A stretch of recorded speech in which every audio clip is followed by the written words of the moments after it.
everybody. My name is Ayush, and I'm from Tharlam Monastery. Firstly, welcome to all of you to Nepal, Kathmandu, Bodha especially. And so today we're here to interview all of you. We want to know more about you guys, where you guys are from. So why don't you guys at least introduce yourselves? Hello. Thank you for this interview. We come from Casa Virupa. It's a Buddhist community and Dharma center and retreat center in Spain near Barcelona. The resident teacher of this community is Lama Norbu. He's right here. Hello.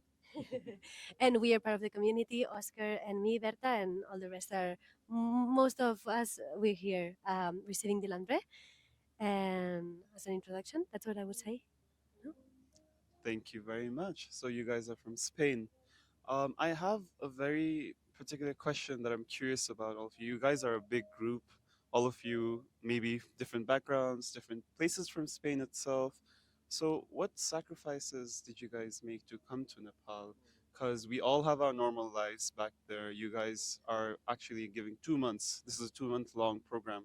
So, how are you going to manage all of this? How are you feeling in Bodha? Most of the people who manage to come here are part of this resident community. So people who are living in the center, we are almost like between 15 and 20 people because there's people who are joining us recently or in the immediate future.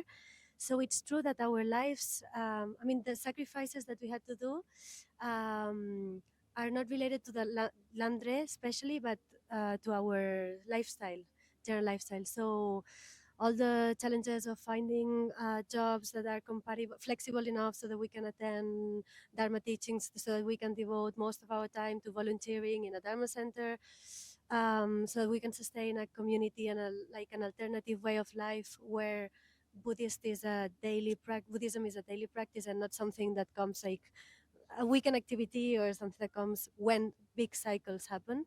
That's something that has happened before and throughout many years. So without that, I think it would be very difficult to be here. And then besides, there's other people who are committed to that project and not living there, but around, who have had to make a lot of effort to come. But of course, there's a lot of people who couldn't come and couldn't join because they have their normal jobs, lives, and so on. But community life make that easy if it's like structured from the Dharma with the Dharma Center from the beginning.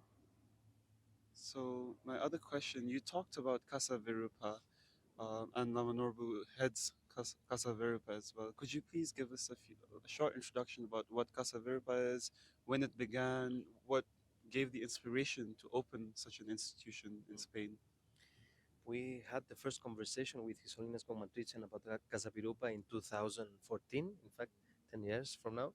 But we opened the center, we start the center with the community at 2016. And we were very young. I was 23 and Berta was 21 and Gloria, the other founder, was 22.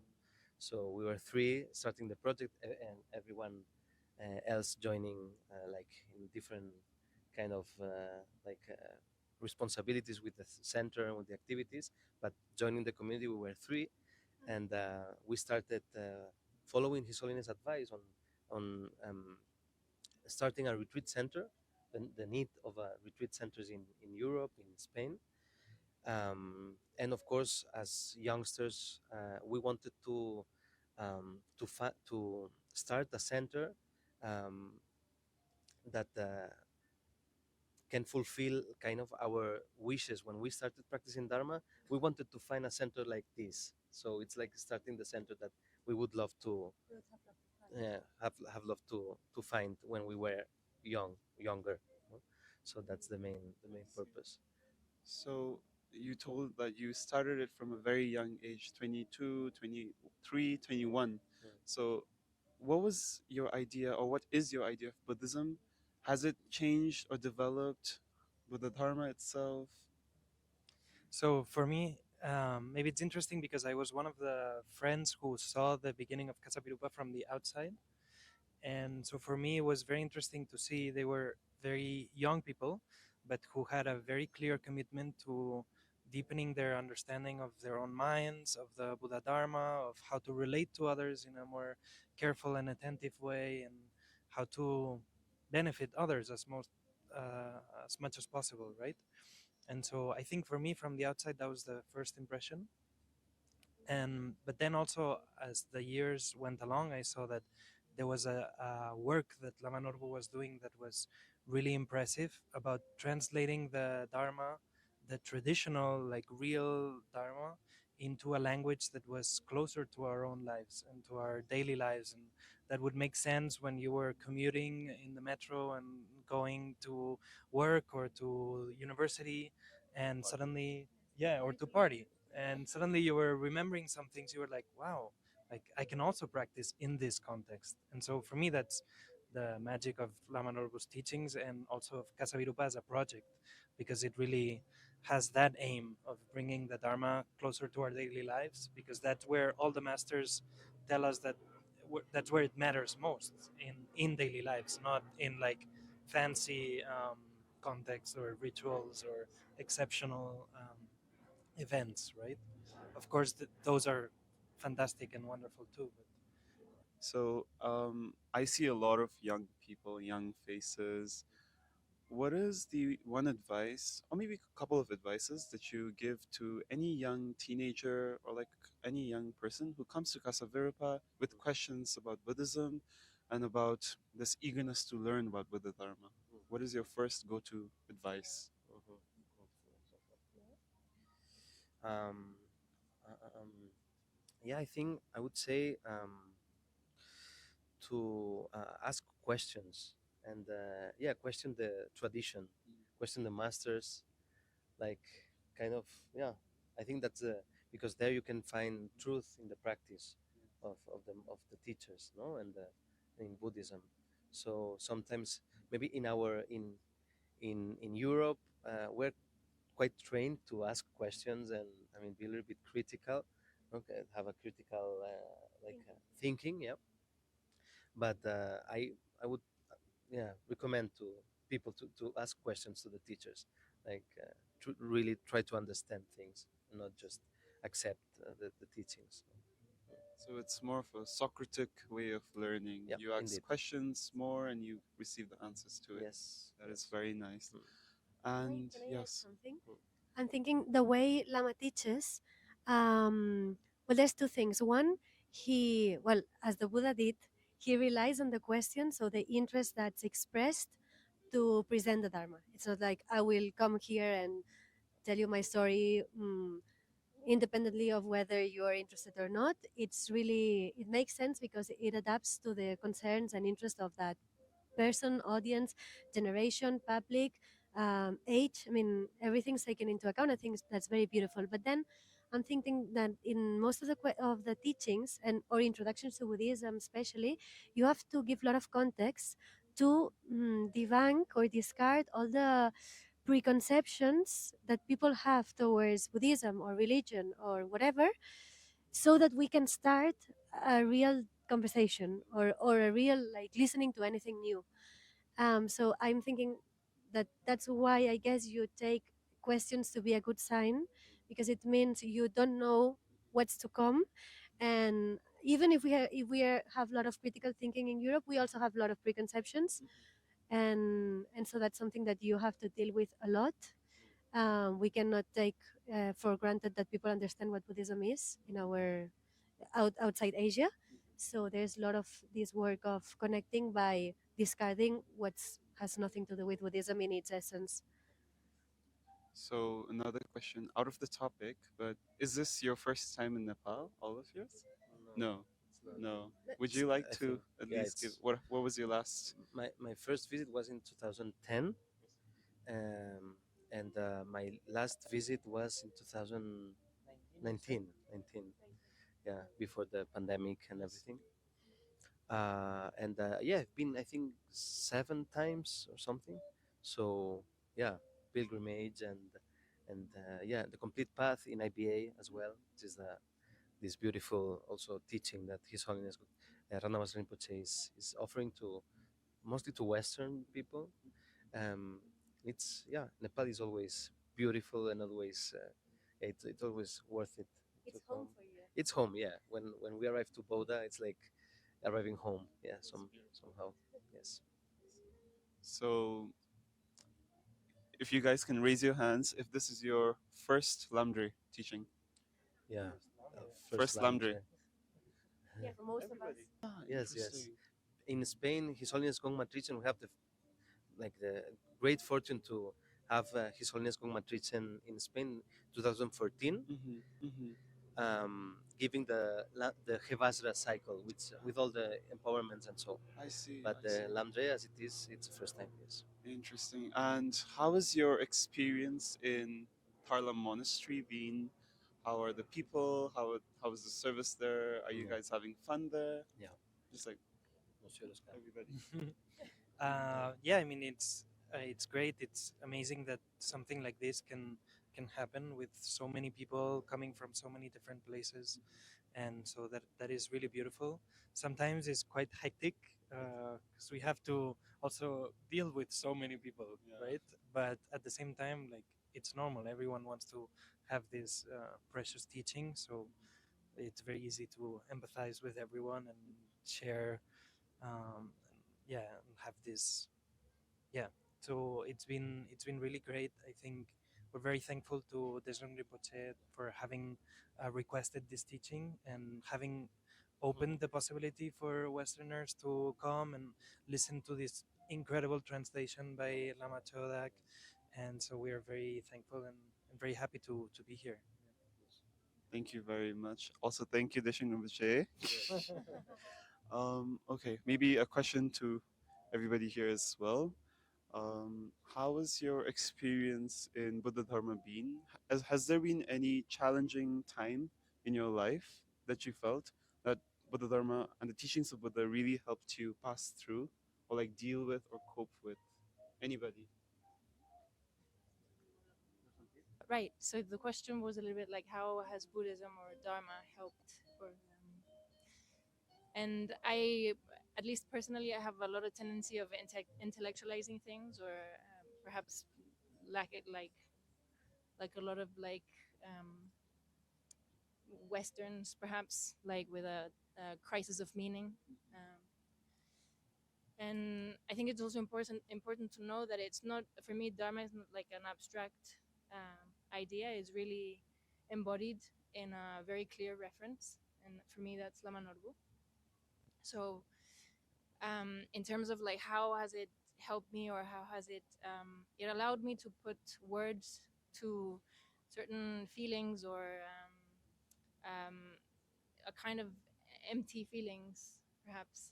Also, quite a lot of fear that I didn't know how to express, and to be able to see it in like someone very clear, relating to other people. Like it wasn't like abstract; it was a human relating to other humans in an extraordinary way. So I think, how has it helped? It helped me to put words to things I didn't know how to express. It also helped me to be able to see where I want to go. So have a clear reference of like what aspiration looks like. Um, so yeah, thank you, Lama. Thank you very much. Anybody else? Okay, from here in English or yes, I start. Um, well, I lost my dad in an accident um, like last year, and Dharma really helped me a lot. Well, Lama Norbu mostly, and also all the Sangha, like feeling all the company, the care, and yeah, in an experience like this that you can feel like you're falling, but having them to show you that there's nowhere to fall, it was um, well, it was very good how to be able to experience something like this that before Dharma I would have thought it would have been a terrible thing, and being able to live it as a very beautiful thing, to be able to be with someone who's dying, that you love very much, and to feel that you can accompany them in the death thanks to having Lama Norbu very close and all the Sangha very close. Um, yeah, it was like the most beautiful thing that I've ever lived. So yes, it was very nice. Um, Also, my mom was she passed away and because of a cancer illness, and also in the same way as Paula, I would never imagine how the deep love and the deep kindness to my mom and to all the people that was in that moment I could feel because of Sangha and because first of the support and guidance of my guru Lama Norbu, and it was because of all this structure that he represents that I could change all the suffering I was feeling into, okay, I'm serving here for her to help her in this moment. So it's not about me, it's about her. And this thought for me was like, this is for her now, but it's for all sentient beings, and I want to do this for the rest of my life, and I want to do it here behind my behind, bueno, behind my master and behind all my friends. Thank you, Lama. We heard a lot about Sangha. You talked about your community, how your community helped you when you went in the times of need and in times of despair, probably. So maybe why don't we go through the list, like from one by one? In one word, could you tell me what does Buddha Dharma and Sangha mean to you? Just in one word. Okay, love and responsibility.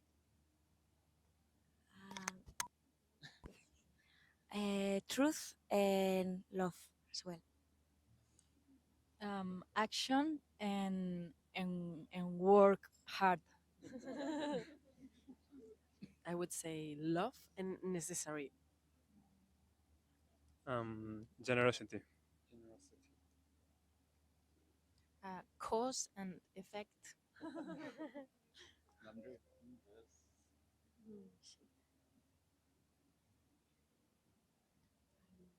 um, Guidance and tools. Yeah, tools. Yeah. Yeah, truth and love, I would say. Yes. I would say purpose and home. Sangha. Truth and company. Truth also and commitment with all sentient beings. I will say attention. Altruism and purpose. Truth also. I would say light and also love. Love Yeah. and light. Love and privilege. Love and privilege. Thank you. Okay. So a lot of love. That is very nice to hear. Also, my another question that just spikes my curiosity with Sangha that we talked about and how you give importance to truth and love with it.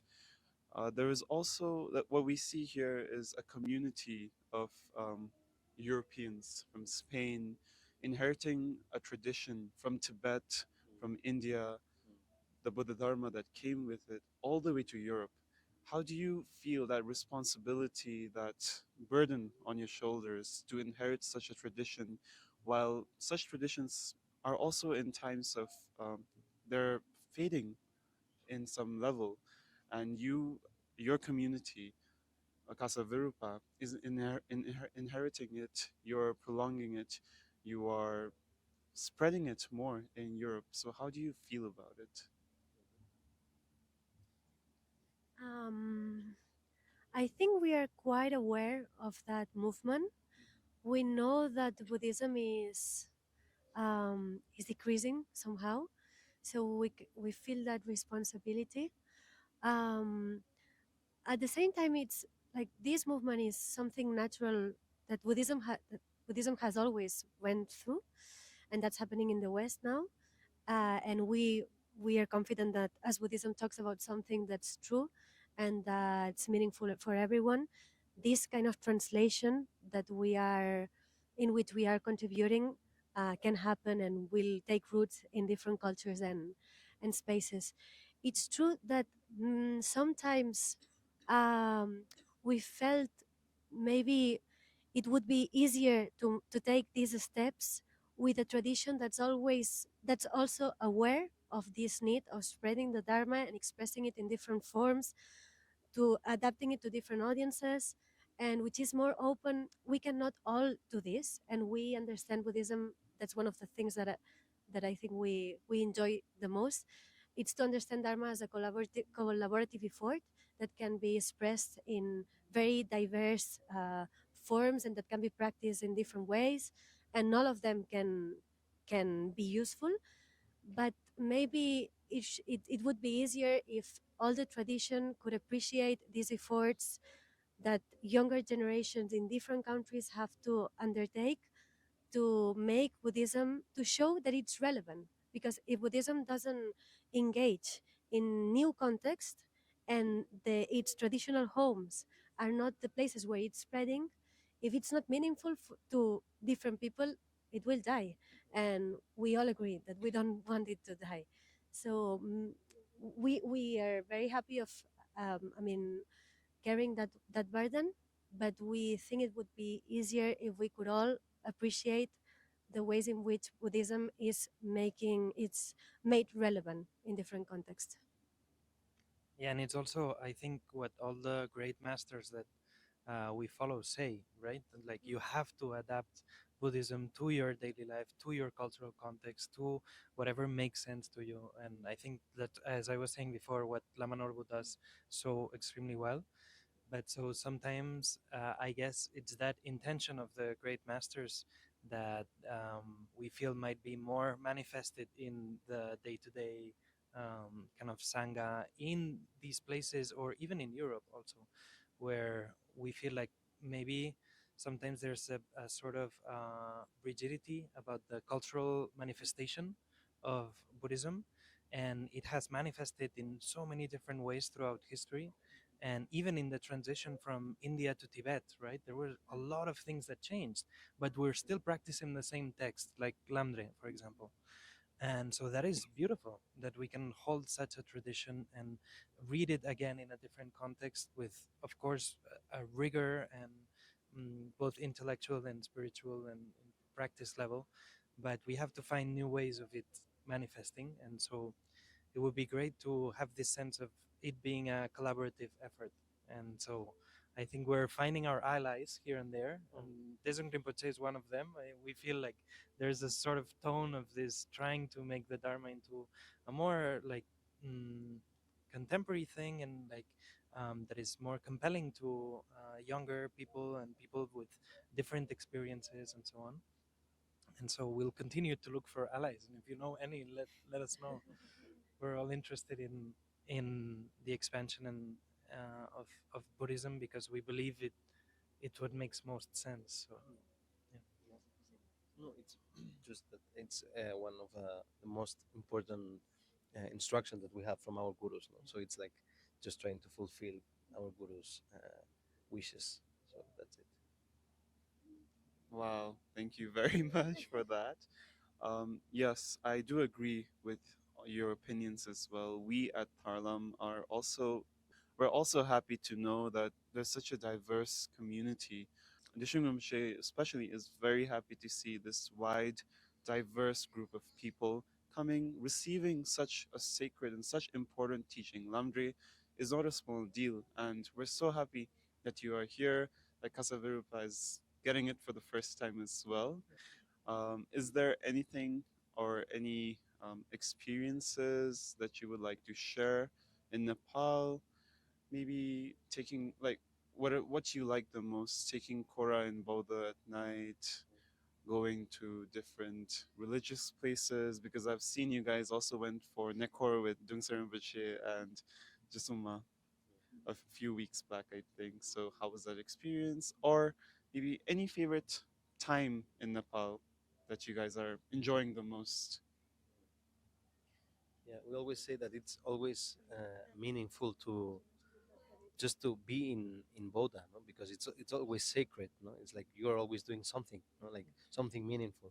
Just walking is very meaningful and meritorious. So it's like that's a strong feeling. Then when you are back home, it's a little bit yeah, you feel this emptiness, a little bit, no? Like not the good one, the bad one.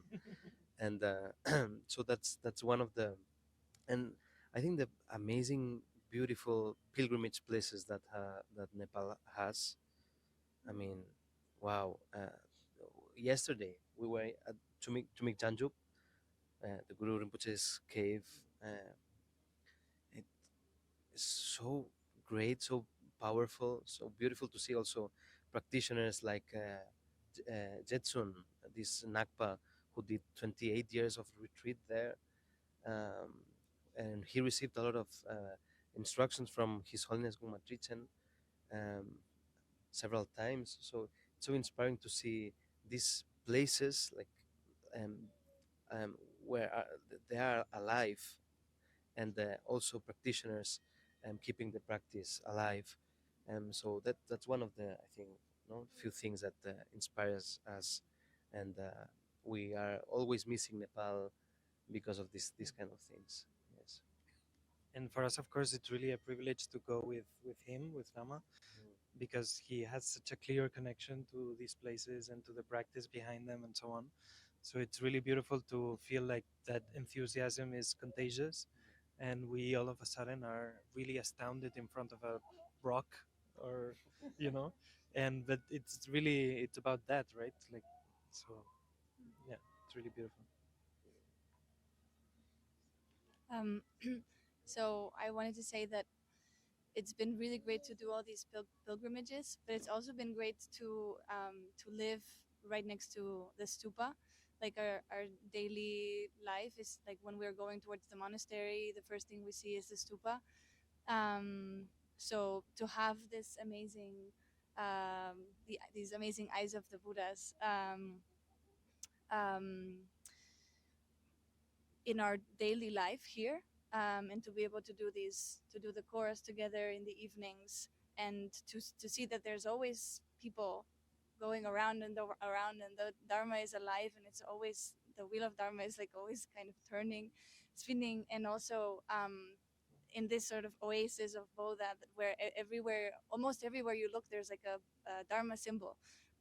Things that have become familiar to us, but that when we are in Spain, like you for that to happen, you have to be in the center. In your daily life, walking around Barcelona, you don't find all these reminders of like, how is your mind, or how is this, how is that. And here, everywhere you look, practically, there's a reminder to practice, and that's really amazing. Yeah. Okay. So you also talked about how practice matters. And unlike Nepal, where there are so many holy places, symbolisms that remind you of the Dharma, in a place like Barcelona, in a place like Spain, how do you manage with your practice? How do you integrate Buddhism to your daily practice in such a city, moving and moving and moving on and on? Okay. How do you? I'm not there. It's a bit of a tricky question because most of us we live outside Barcelona, but we go very often. So it's part of our daily life anyway. I think it has its pros and cons. On one side, of course, you don't have these very obvious Dharma symbols, but then you have to turn things that are not obviously Buddhist or from your culture into practice reminders. And I think that's also very interesting because then Dharma doesn't have a specific form, but it can take many. And that's how no, I'm thinking of the students that we accompany when teaching meditation or introducing them to Buddhist philosophy. Then they have to learn to, whenever they go in to the office, that going in, the moment of like entering, that's a moment of practice, and then going out, it's another moment where they can apply an instruction, and then and that's very interesting because that's what I said. Like Dharma can take many manifestations. And for example, in our case that we are living in a Dharma center, you can start taking Buddhism for granted, because if you start like all these symbols, like you see them again and again, it's like as our mind is always like pulling down or like destroying everything. No, it's, if you don't take care of your own mind, it's like everything is like you always like how to say it, triturar, like crush everything, no, that you have, that you hold, that it, so also with the symbols and also with the dharma practice, no, so sometimes it's good, I mean, one of the pros there is that you don't take Buddhism for granted. You have to really, I mean, it's you're not, you have to go to the center, you have to make an effort, you have to, yeah, to make space as well, no, it's not like in the family, in the cultural context, there's anyone practicing, anyone, so you have to kind of learn how to talk about it and make it not like very awkward for other people to be skillful, have a lot of, yeah, a lot of upaya, you have to develop a lot of upaya, yes. So, could you tell me about uh, a master, a master who you guys, who has inspired you guys? Of course, Lama Norbu is one of them for Casa Virupa, but a master who has inspired you and who basically pulled you towards Buddha Dharma, inspired you and showed you the path. uh, I think that we are extremely, extremely lucky to share earth and time with Gongma Trichen Rinpoche. Okay. So I think he's the Mahaguru. He's, I mean, um, yeah, we don't know in how meritorious it is not to connect with him, and I mean, it's too much. So it's one of the, I will say it's the um, our first inspiration, and he blessed our project and he guided us at the beginning and the middle and at the end he will be always guiding us, no, but at the same time we have other teachers, other gurus, of course Ratnamas Rinpoche, His Holiness Gomatriz Ratnamas Rinpoche, Gyanamas Rinpoche, but we try also to be a little bit open, and we have this Rime kind of inspiration, and we try to follow this path, and we have um, deep connection with Zongzar Khyentse Rinpoche, and also with Jigme Khyentse Rinpoche, which is like a quite Nyingma master, no, but he's yeah, in France, yeah, he's close to us, and yeah, yeah, so um, how to say, he's one of the references we were talking before, how to connect with the Western mind and how to translate Buddhism. He's one of the with Zongzar Khyentse Rinpoche, like Trungpa Rinpoche, no, he Jigme Khyentse Rinpoche is quite hidden master because he's not like too famous, but he's one of the greats, I think, no? And for us, is a guide and an inspiration as well. He came twice to our center, and yeah, I think it's good also talking about other masters outside of our tradition, no? To to be open and to nourish from other views. Mm. Well, thank you very much for all of yours input and for this interview that you gave. It's very interesting, and all the love that I feel from you and this Casa Virupa Sangha that you've been spreading and exposing us to. Yeah. Thank you very much. Thank you. Thank you for And the opportunity. thank you. And I think somebody told me that you guys are all vegan.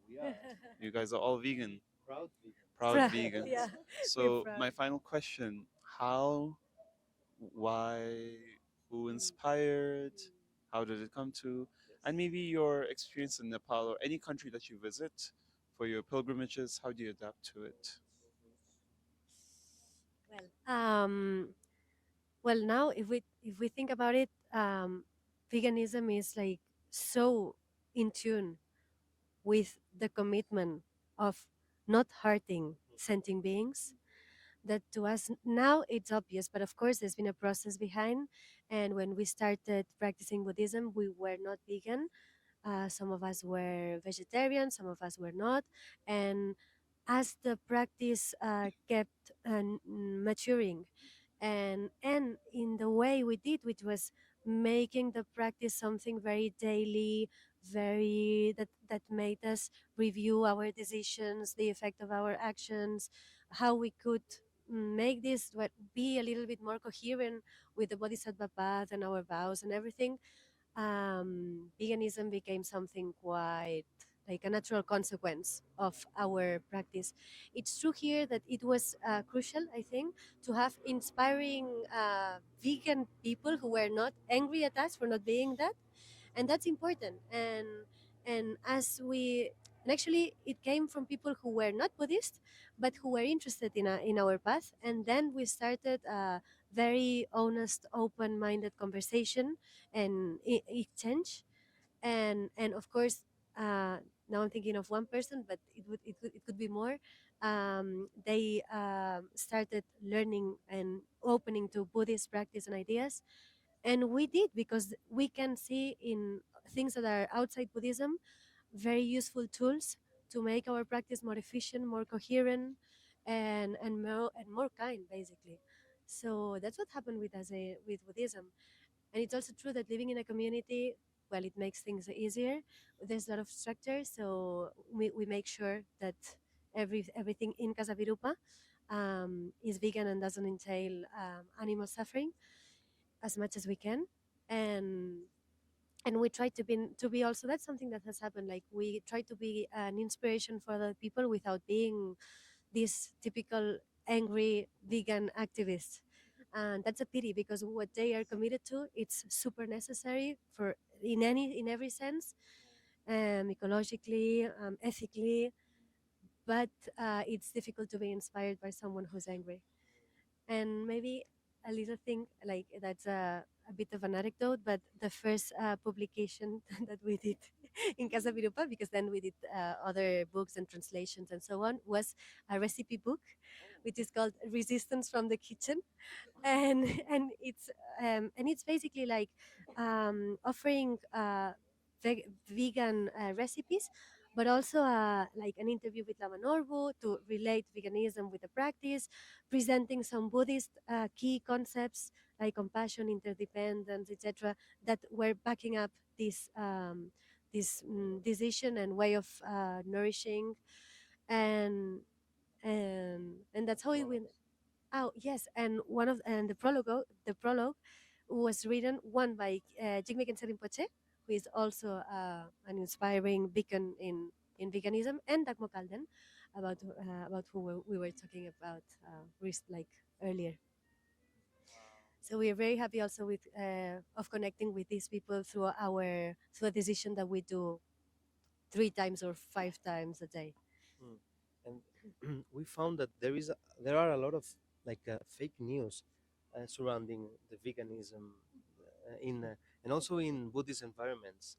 Like to be vegan is kind of not healthy, and it's and I mean there are a lot of studies, nowadays that prove that yeah, and show that it's not true. It's perfectly, in fact, it's more healthy sort of. So We've been doing pretty well. yeah, yeah. Look at us. I mean, but yeah, I mean, we're quite enough. Yeah. I feel healthy. And yeah, so that's a pity because it's so easy to practice like 3 or 5 times a day, no, like non-violence. It's like a choice, a beautiful choice, and it's easy, and it can be very tasty. We're very foodies in Casa Virupa, so it's a thing for us. And as a Mediterranean Buddhist, food is very important, and things that happen around the table are very important. So I think it can be inspiring, and this is a thing that I think it would be nice that change a little bit here in the Himalayan regions, no? Because before it was hard to be vegetarian and vegan, but nowadays it's quite easy. Here in Nepal, for example, we have a lot of examples and restaurants, and I don't know, like this sakura, kunga. The Chinese restaurants, a lot of vegan options. Momos can be very tasty without meat and cheese. So this kind of, I mean, we are quite. I mean, we are having a really good time with food here, and it was not that clear before coming. No, that I mean, and now we are sure that you can be in Nepal and enjoy food as a vegan. Yes. That is wonderful. And I didn't know we had a book on it. Casa Virupa published its first book. Yeah, Yeah. we recently translated, by the way, Oh, wow. cutting through spiritual materialism from Trungpa Rinpoche I to see. Spanish. So yeah, it's one of our favorite books. That is amazing. And also we translated Khyentse Rinpoche, Songsa Khyentse Rinpoche, Living is Dying. Ah. So we try to be active and translate and That is amazing. That Yeah. is amazing. I didn't know Casa Virupa even translated and publishes. Mm. Wow, that is amazing.